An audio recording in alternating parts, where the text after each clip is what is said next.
mo, honey? Lambola ka na naman. Na, pwede mo ba? Anak. Sa susunod na araw ay lugaw naman ho ang lutuin ninyo. Namiss ko na ho yun. Oh, sige na.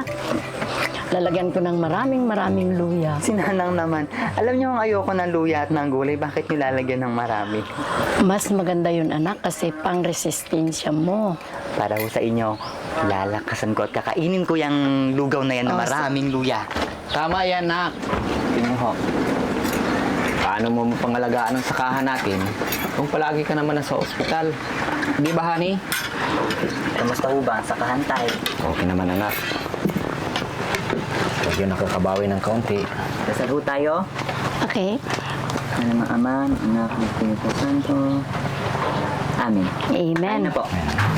Alam niyo, palaging ko nagdarasal sa Diyos na sana magkakaroon tayo ng sariling lupa para naman may pamana natin sa unikaihan natin Ang talaga. at mapasagana ang ating ani at may pamana sa kapwa-apuhan natin. Magkakao ba kami, Ani? Ang aga-aga pa nito. Bilisan yung kumain kasi mahuhuli ako sa klase. Alam mo tayo, tagal-tagal mo nang tinatanong sa akin yan. Hindi ka magkakaapo kasi Miss Universe ako eh. Sa ganda ko to. Di ba, Nay? Oo. Tara na, Nay. Marami pa tayong gagawin ngayon. Sana maubos ang bananakyo mo. Ingatan mo yung banana kayo, anak. Pagod, ha? Huwag masyadong maraskal.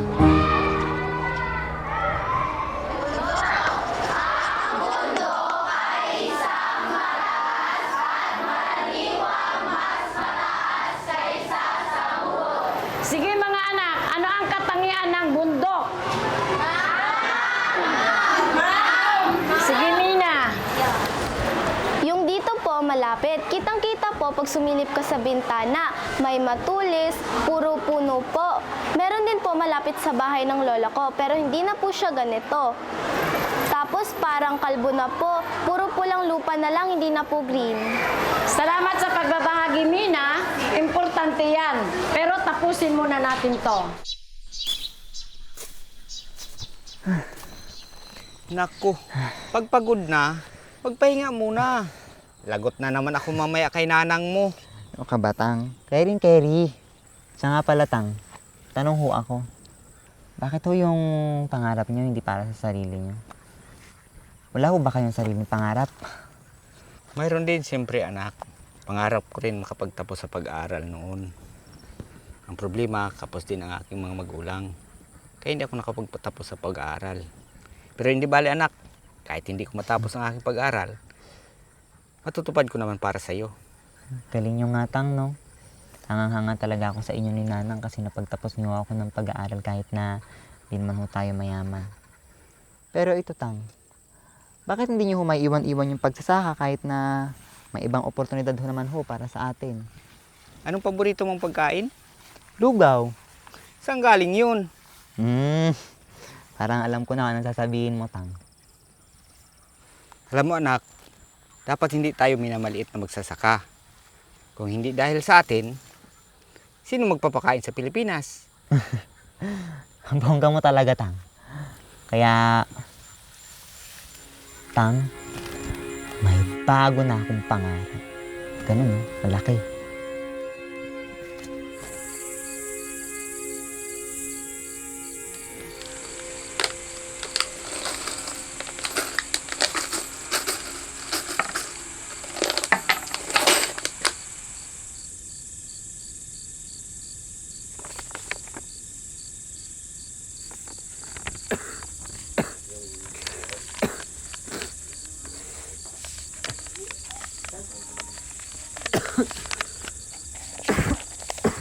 Bukas, magdadagdag ako ng isang bilaong saging.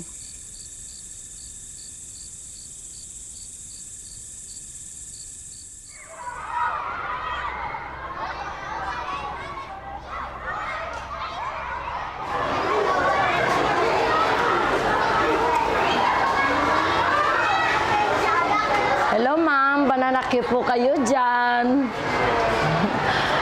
Sige po, salamat po.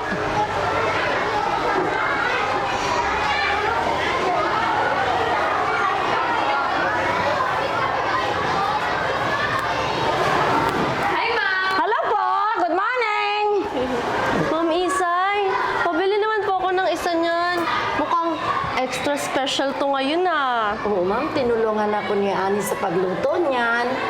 Ma'am, dagdagan mo pa po ng isa. Sige po. Ang merienda mo mamaya para naman may karagdagang kita. Sana huwag kang magsawa, ma'am. Para pampagamot ko kay Ani sa bayan. Naku, hindi po ako magsasawa bumili nito, ma'am.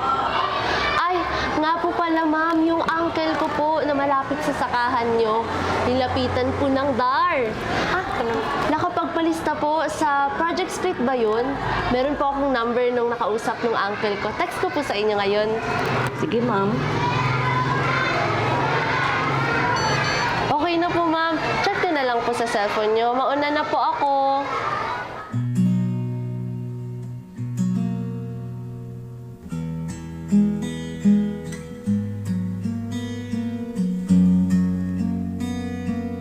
Gaano na po kayo katagal nagsasaka dito, ma'am? Wala pa po si Ani. Nagsasaka na kami dito, sir. Matagal na po ito pinamamana sa akin ng tatay ko. Pero hanggang ngayon, wala kaming sariling titulo. Sana hanggat nandito ako, makukuha namin ang titulo para sa amin lang. At may papamana ko sa aking anak. Nako, hindi po malabong mangyari yan, tay. Saktong-sakto po pala sa inyo itong programa po ng DAR. Project Split po yung tawag natin. Bali po, sa tulong po ng World Bank, ay hinahati-hati or ini-split po natin yung mga kolektibong pagmamayari ng lupa para magkaroon po kayo ng sariling titulo. Ang layunin po kasi talaga ng Project Split ay mapabilis po o mapadali yung pagkuha ng titulo para kapag meron na po kayo, tulad itong lupa ninyo, mas mabilis po kayo makakakuha ng credit o pautang. Tapos makakapag-invest na po kayo sa sarili po ninyong lupa. Naku, sobrang laking tulong nito sa amin, sir. Sa aming sakahan. At sa aking pamilya. Maraming salamat po, sir. Magkakasariling titulo na tayo, Titulo na tayo. Matutupad na natin yung pangarap mo. Sa Diyos. Salamat po! Mga sir, maga pa ako uwi ngayon. Uy, Ma'am Isay, parang ang sayo natin ngayon ah. May date kayo, no? Uy, ano ka ba? Hindi, no? Ay, makukuha niyo na yung titulo niyo? Hala, congrats, Ma'am. Papananak niyo pa naman dyan.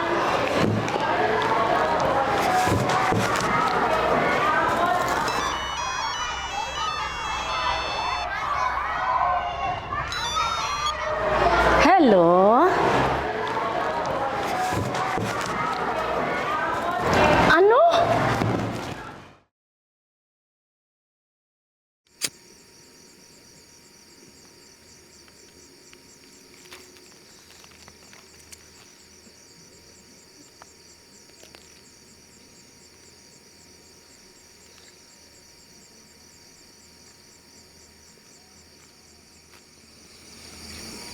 Tatang.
Nay,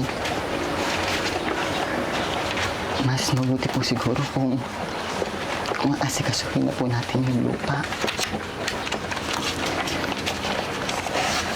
Pagtapos po nun, balak ko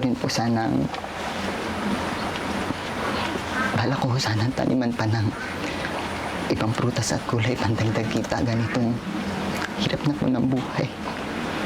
Paano yung sakit mo, Ani?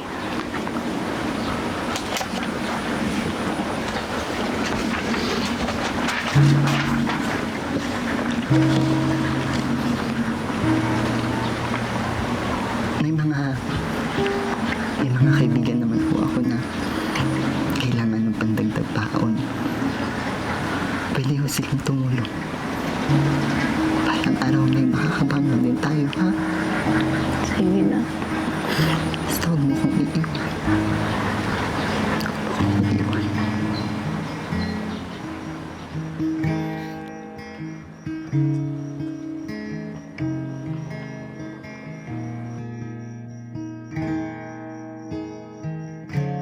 Isa yung magbanuan na no? Yes, sir. Sige po na, ipirmahan nyo na po dito. O, sige po, Pepperman.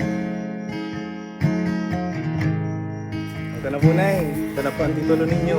Yes, maraming salamat po.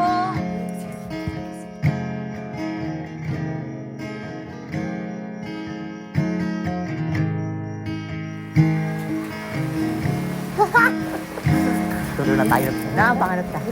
Tayo lang. Ay, dito na lang. Nay, dito. Dito. Sama tayo. Okay, ano mo lang anak ko.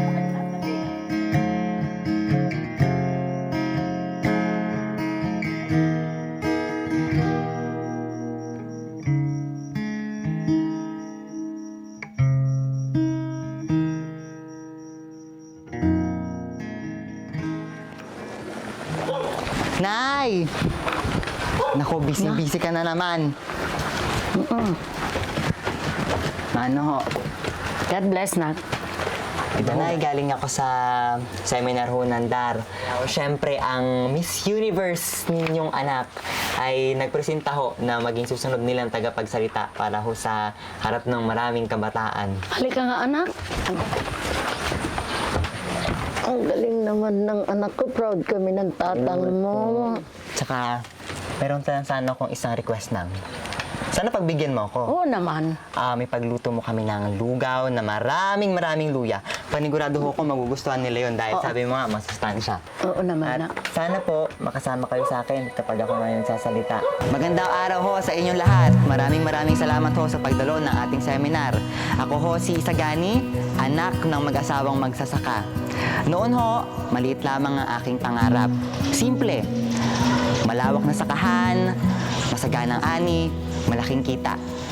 Mas maraming palay, mas maraming bigas, mas maraming pera, at syempre mas masarap ang buhay. Pero ho, mula nung nagkausap kami ng aking ama, nagkaroon ako ng bagong pangarap. At yun ho ay ang ipakita sa lahat kung bakit ho tayo nagsasaka. Grabe! Ay, hindi proud na proud ako sa'yo! Masarap ba to? Oo naman. Sarap Pagkain yan. Pilipino yan. Alam nyo, salamat at nakikinig kayo. Best friend ko yan! Dahil tayo ay bakla, pero hindi bakla lang.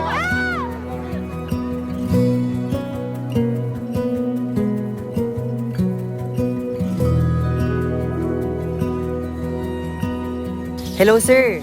Ready na over pick up ang kaba ng mga bigas. Opo, maraming salamat ho sa uulitin. Salamat. Oh, Nang, hindi naubos ang paninda natin? Naubos na. Pinakyaw ng suki nating guro. Namimiss ko tuloy magturo. Pero masaya na ako dahil sa pwesto natin sa palengke na. Payakap ako. Salamat ho. Salamat, Nang. Salamat sa Diyos, anak. Salamat kay Tatang. Sigurado masaya siya para sa atin.